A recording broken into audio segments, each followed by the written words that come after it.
একটা কথা বলবো তোমায়। আজকাল অনেককেই বলতে শোনা যায় যে মেয়েরা শুধুমাত্র সংসার সামলায়, এদের তো আর কোনো কাজ নেই।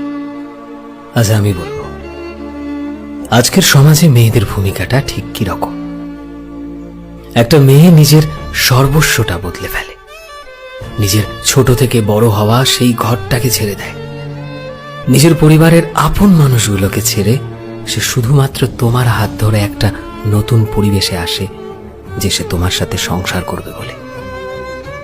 তোমার সাথে বিয়ে করার পরই তোমার বাচ্চার মা হয়, তোমার সংসার সামলায়। মা হওয়ার জন্য তাকে অনেক কিছু সহ্য করতে হয়, অনেক কষ্ট, অনেক ব্যথা, অনেক বেদনা সহ্য করতে হয়।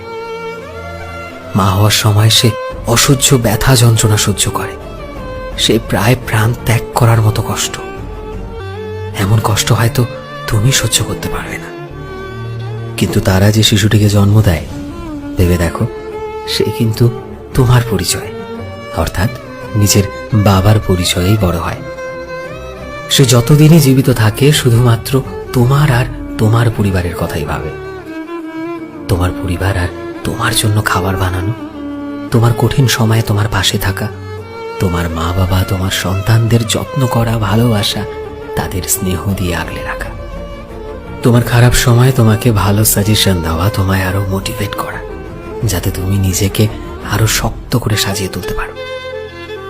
তুমি যাতে তোমার জীবনে সবসময় খুশি থাকো, সে সেই বিষয়েই লক্ষ্য রাখে।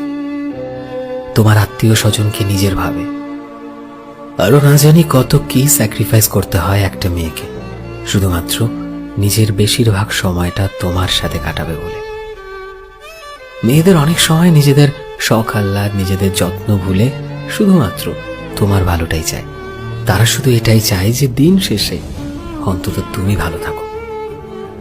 তাই বলছি, জীবনে মেয়েদের সব সময় সম্মান করো, বিশেষ করে সেই মেয়েটাকে যে তোমার হয়েই থাকে, তোমায় ভরসা করে, তোমায় বিশ্বাস করে, তোমার উপর নিজের জীবনটাকে সঁপে দেয়।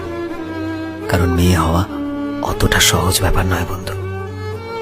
আর পৃথিবীর সব থেকে সুখের ব্যাপার হলো সেই মেয়েটিকে একটু আগলে রাখা।